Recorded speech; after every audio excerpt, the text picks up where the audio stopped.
Good afternoon. Thank you all for joining us today for the Lytham Partners Fall 2024 Investor Conference. My name is Joe Dorame, Managing Partner of Lytham Partners. I would like to welcome InfuSystem Holdings, a leading healthcare service provider. The ticker symbol is INFU on the NYSE American. Joining us today from the company is Rich DiIorio, Chief Executive Officer. I would also like to welcome Brooks O'Neill, Senior Research Analyst at Lake Street Capital Markets. Brooks covers healthcare companies, including InfuSystem. I have asked Brooks to moderate today's call. Before I turn it over to Brooks, InfuSystem will be available for one-on-one meetings. If you'd like to sign up, please visit lythampartners.com/fall 2024 and click the Investor and Attendee Registration button. With that, Brooks and Rich, please introduce yourselves. Thank you very much. Good afternoon, Joe. Good afternoon, Rich. My name is Brooks O'Neill. I do research on healthcare companies, and I have been involved in following InfuSystems for a number of years. Good afternoon, everyone. I'm Rich DiIorio. I'm the CEO at InfuSystem. I've been with the company for, almost 21 years, and I've been in this role now for just about 7, I think, as of next month. Great. Well, with that, Rich, why don't you provide a brief overview of InfuSystems and what you think makes the company unique? Yeah, that's a great question. So InfuSystem is really a healthcare services company. We don't manufacture our equipment. We just wrap services around it on both of our segments, which I'm sure we'll get into later. I think we're unique in that we provide clinical care. We have over 800 revenue cycle contracts. We have a really kind of gold standard for biomedical technicians and abilities and logistics. And a lot of companies have pieces of that, but very few have all of them and can bring them all to kind of the life cycle of a pump and the treatment cycle for a patient, where we can take the device from the manufacturer, take it to the provider, to the patient, and eventually bill the insurance company back for it. We can take it all the way through that process, and we do that hundreds of thousands of times a year. And that's a very unique skill set to have. And that's why a lot of companies have come to us in the last couple of years to ask for help, which I know we'll get into later with some of those agreements. But I think it's really unique. And if there's one single thing that kind of sets us apart, I think it's the 800 plus payer contracts. Basically every payer in the country, or the vast majority of them, we have an agreement with. So it allows us to layer in additional products or services into those existing contracts and get paid for them, which ultimately is the most important part for us to be able to provide those services to the patients. Great. So you mentioned you have 2 business segments, patient services and device solutions. Let's start with patient services. Tell us a little bit about that segment and what are you most excited about in that segment right now? Yeah, so patient services is kind of where we were born, which is where our oncology business sits. It's also where our pain management and wound care businesses are. That is very much where we wrap those services around the equipment. So we're device agnostic in all those businesses. We can carry any piece of equipment, and that's where we wrap our clinical, our biomed, our logistics, and our revenue cycle capabilities around. What's exciting is a couple things. So our oncology business is super stable. We have roughly 2/3 of the market. It's been around for almost 4 decades. It's where we started 38 years ago. Very stable, very profitable, really helps fund a lot of the other businesses, including the pain program, where we treat post-surgical pain, as well as our wound care business through our joint venture with Sanara. So not only are we stable in the oncology business, which is still about half of our revenue, probably slightly more than that. And patient services as a whole, by the way, is about 2/3 of the company's revenue, with oncology making up the vast majority of that. But then we have our pain business where we treat people after surgery, hopefully reduce or eliminate opioid use, which is a really nice business to have. It's still really small. It's still in the single-digit millions for us, but it's a really good program and service for the patients so that they can reduce the amount of opioids they have to take after surgery. And then probably the most exciting thing in that segment is wound care. We entered the wound care market a few years back with negative pressure devices. Through Cardinal, that device is no longer on the market, but we shifted to a couple other devices as well as a joint venture with Sanara. And we kind of have 3 pieces of the wound care business that we're targeting, all within our core strengths, which is nice. So the first piece, which is where the JV started, that's where our negative pressure piece is. So advanced wound care products is what we call it. It's the negative pressure business, it's the Sonara products, and it's ancillary products to treat wounds, the type of wounds, diabetic foot ulcers, pressure wounds, bed sores, those kinds of things. That's where we call on skilled nursing facilities, traveling physician groups, other distributors out there. We provide the products, we bill their insurance company, just like we do in oncology. It's just a different product that we've added to our contracts with the payers. The other piece is with our partner in Sonara, they're looking at a value-based care model to launch it next year. We'll likely be their DME kind of wing of that. So when they have a patient that needs any of the products we provide, we'll provide that service to the patient, and that'll go through the joint venture. So that's kind of the second avenue we're going to go. And then the third piece is other types of wounds. So we announced a couple weeks ago our agreement as an exclusive distributor for chemo mouthpiece. And in August on our earnings call, we talked about a product for radiodermatitis. The product is Radiaderm. So different types of wounds, radiation burns and oral mucositis is basically sores in the mouth. Not your standard diabetic foot ulcers or bed sores, but wounds that are in the oncology business, which makes it a nice fit for us because that's where we're strong, right? We have 2,200 clinics or so, 20 plus salespeople there. It's a channel we know really well. Like I mentioned, that's where we started as a company. So it makes sense for us to get into that and hopefully make a difference for patients in that market. That's the patient services business. Device solutions is a lot more simple, straightforward distribution. So we're looking at selling and renting devices, almost all infusion pumps. We sell some consumables that go with it, so the tubing that goes with it when the customer needs it. And then that's where our biomedical services business sits. Most people think of it as our GE contract, which is certainly the biggest piece of it. But it's pretty straightforward. We don't bill payers in that business. We bill the hospital or the home infusion provider directly. And the way to think about it is really device solutions we bill direct to the customer. Most of the time on the patient services side, we're billing insurance. Not 100% of the time, but most of the time we are. And that's the easiest way to think of the two segments. Right. That's a great overview, Rich. Thanks a lot. So let's just talk a little bit about the joint venture with Sonara. I have some sense that you're excited about the revenue opportunity from that joint venture in 2025. What do you think it's going to be that'll lift the contribution of that effort as it relates to Infu and your overall results? Yeah, we're definitely excited about that joint venture. I mean, they're great partners and have been since the first time we chatted with those guys 4 years ago. I think what we're looking for, at least for 2025, is two of those three lanes that we talked about.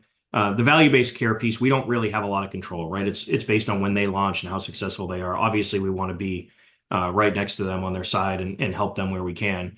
But we have much more control over the advanced wound care products and the kind of non-traditional wounds in oncology. I think both of those opportunities should grow in 25 and really accelerate kind of through 25 into 26.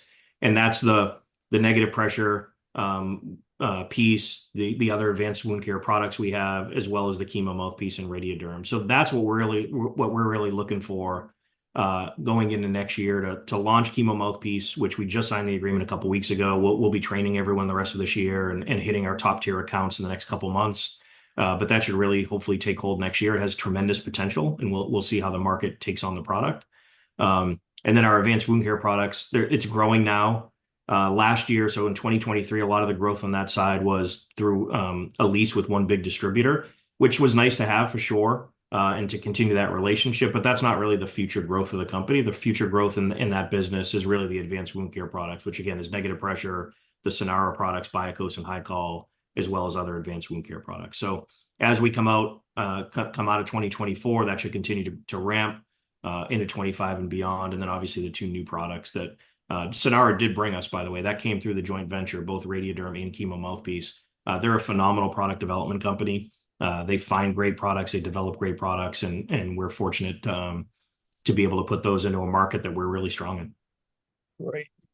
So let's just talk in a tiny bit more detail about the partnerships you have with Smith & Nephew with the negative pressure and chemo mouthpiece in particular. When we were talking a couple of weeks ago, you gave me a sense that chemo mouthpiece could really be a significant opportunity for you if it comes to fruition the way you think. Yeah, definitely. So with Smith and Nephew, they approached us, I guess it was back in the summer, early summer. They have a great negative pressure vac. We have two other devices. We have a Cork medical device and a Genadyne device. So we had a couple options already for customers. And we like to be device agnostic, just like we are in oncology, for two reasons. Number one, the patient or in the clinic get to get their choice of device, right? They're not stuck with just something, one device. It also mitigates our risk on the supply chain side, so that if one of them has a supply chain issue, we have a backup device to continue to treat patients. Smith and Nephew was kind of the third product in that, and they came to us. What's nice about it is they had patients that were going to use their device, but they had no means to get them the device and have someone get paid for it. So the patients were going to, in theory, not be able to get treated. So they came to us with a bunch of patients that they needed help with. They have been a great partner for as big of a company as they are. They've been great to work with and really easy and quick and nimble, which has been nice for us to see. So, they came to us with revenue. We started seeing revenue in the second quarter, and that's certainly still on pace where we expected it even today. So that's all good news with Smith and Nephew. Obviously, a great company to be partners with. Chemo Mouthpiece, you're right. Chemo Mouthpiece has tremendous potential. It's an approved device to treat oral mucositis, which, as I mentioned, is really mouth sores, right? So think about having a mouth sore, but having multiple of them and having them be really, really bad. It's a problem in the market. Right now, the gold standard is chewing on ice chips. So if you've ever had a family member or friend that's been going through chemo and they sit in the chair and the nurse comes over with a cup of ice, it's a little bit for hydration, but it's really to cool down their mouth.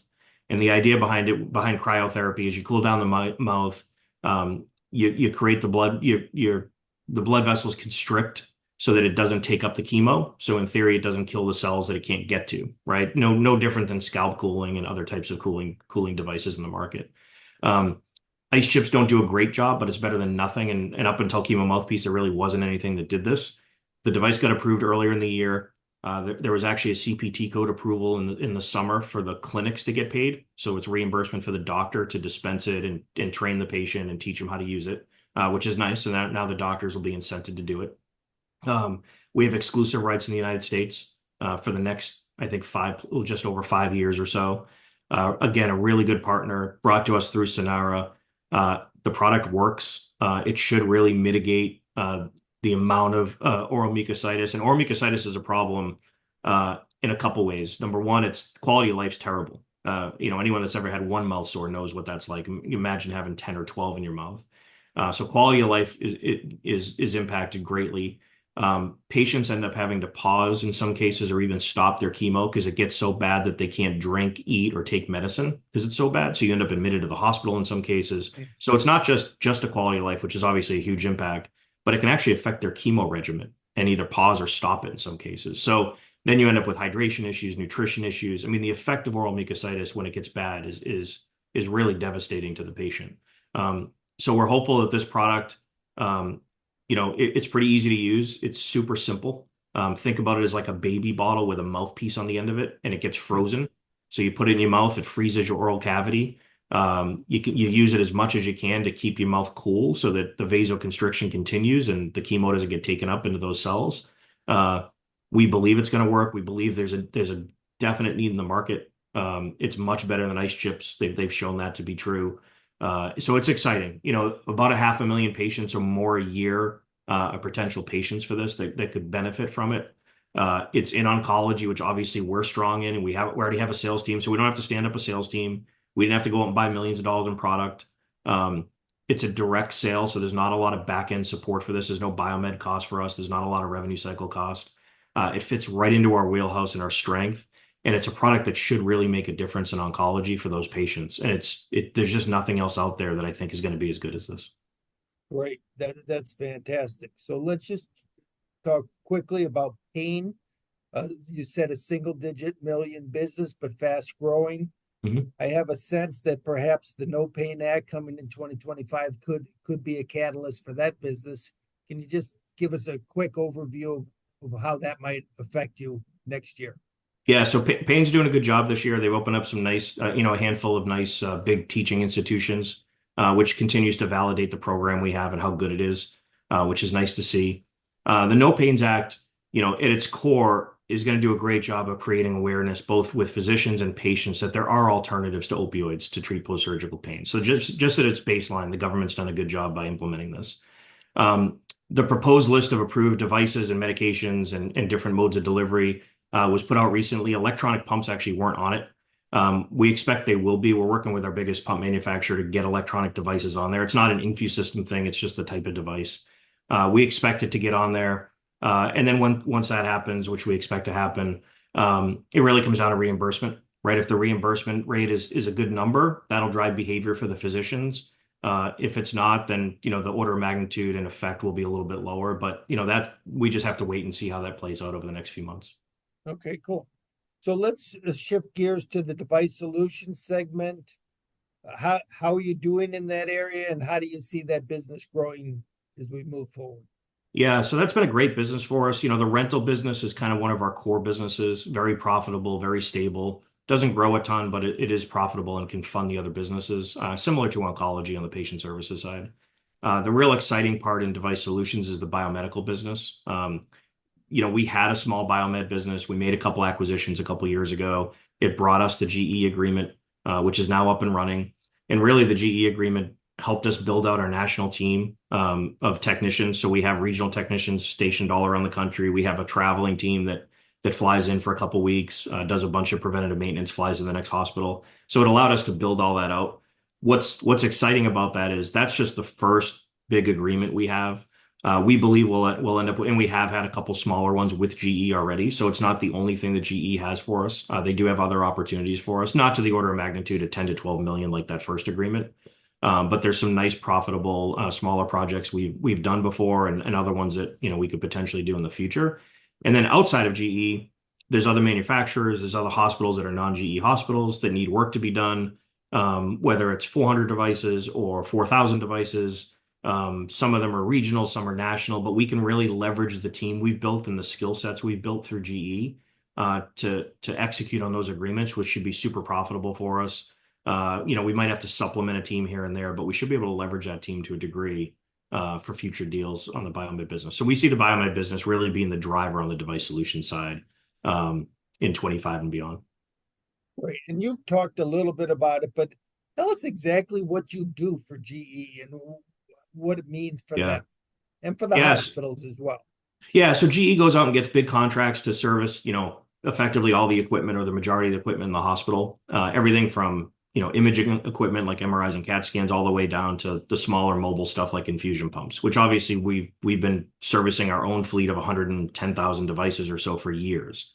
So they came to us. So they outsource that piece of the business to us. So, if you have a hospital where GE's in and they're fixing all types of devices and they don't have the capacity, the team or whatever to get to the infusion pumps, our team will initially fly in. We'll spend a couple weeks there. We'll get all the pumps up to par. So we'll do a preventative maintenance as required by the manufacturer and the FDA.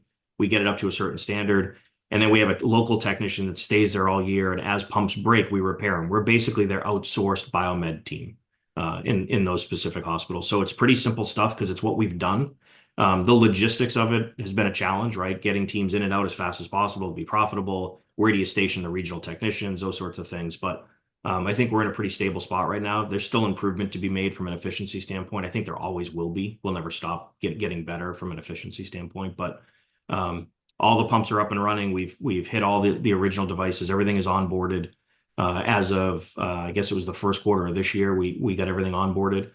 So now we're working through the second time around because you have to go through all those devices every year based on the manufacturer guidelines. So it's been a great business. They've been a good partner. There should be more to come on the GE side. Again, nothing as big as this opportunity, but they've definitely asked us to do other things. Right. So let's turn our attention to margins for a second. Can you talk about the margin profile in the two businesses and maybe how you think about adjusted EBITDA margin going forward? Sure. On the patient services side, the margins are definitely higher, gross margins. And you've probably seen over the last year and a half or so, our gross margins as a company have come down. And that's largely driven by device solutions. It's a lower gross margin in general, but biomed is even lower. The good news is about biomed is there's very little SG&A associated with it. So although it's a lower gross margin, a big chunk of it will drop to adjusted EBITDA for us. So it's still a good business, even though the gross margin has come down because of that mix. From an adjusted EBITDA standpoint, we talk a lot about this internally. We think our business at its core, now that we've made the investments in wound care and the GE team and all that, and the revenue is starting to come in with it, we think at our core, we're a 20+% adjusted EBITDA company. Probably low 20s is a good number. If we don't have other things to invest in the short term, you'll probably see that over the next year or two. And you'll certainly see it in certain quarters, right, where we'll get up over 20% for a quarter. Q1 is always low for us. It's where we have to pay our audit fees, our sales meeting is there, our insurance premiums. So Q1 is always a lower adjusted EBITDA margin for us. But what you saw in the second quarter this year is what we typically see, which is that margin snaps right back because those costs aren't there in the second quarter anymore. So it's just a timing thing of some of our expenses. But I think at our core, we're a 20+% adjusted EBITDA company. Right. That's very helpful. And then just talk a little bit about the capital intensity of the businesses and how you think about that, and whether you have the balance sheet and ability to invest in the growth of the company going forward. Yeah, so the capital intensity as a whole has come down. So when we were just oncology years ago, every time we had to sign up a new customer or get a new patient on, we had to go buy equipment. So that was very capital intensive and still is. So when oncology grows, we still have to buy pumps. When pain management grows, we have to buy, on the negative pressure side, we have to buy some equipment. But with the mix change, with a lot of our revenue going into biomed now, there's no capital expense on that side. So as a percentage of our revenue, the capital expenses come down quite a bit over the last couple of years, and we'll probably expect to see that continue. The good news is Barry, our CFO, has put us in a great spot from a liquidity standpoint. We have 40+ million available, so we can pretty much do anything we want to do. We have access to it. It's an all revolver deal. I think 20 million of our 30 or so is locked in at a lower interest rate through a swap. So we're protected there on 2/3 of our debt. He's put us in an awesome position to really do whatever we need to do in the business and not have to worry about the availability of cash. Yeah, that's fantastic. Okay, so let's wrap up here. And looking forward, what do you think are the keys to success that investors should be looking for as you finish out 2024 and head into 2025? Yeah, so I think what people should look for is continued growth in wound care. I think people over the next year or so will see additional contracts on the biomed side. Those are going to be the two big growth drivers, wound care and biomed. And the biomed side, again, is within GE and outside of GE with other manufacturers and other customers. Those will be two keys. I think you'll see our margins continue to improve. Again, outside of the Q1 kind of number that's always a little bit lower. But I think you'll see margins improve. I think you'll see growth come out of those two new businesses. And then the potential chemo mouthpiece over the next year or two. If it's the product we think it is, and if the market kind of adopts it the way we think it will, that could be a significant driver for us in 2025 and beyond. Great. Sounds exciting. Can't wait to see it unfold. Thanks so much for your time today. Thanks, Brooks. All right. Rich and Brooks, thank you very much for your time. It's been a pleasure having both of you with us today. Again, if you'd like to sign up for a one-on-one meeting, please visit lythampartners.com/fall 2024 and click the investor and attendee registration button. We wish you all a good day. Enjoy the conference.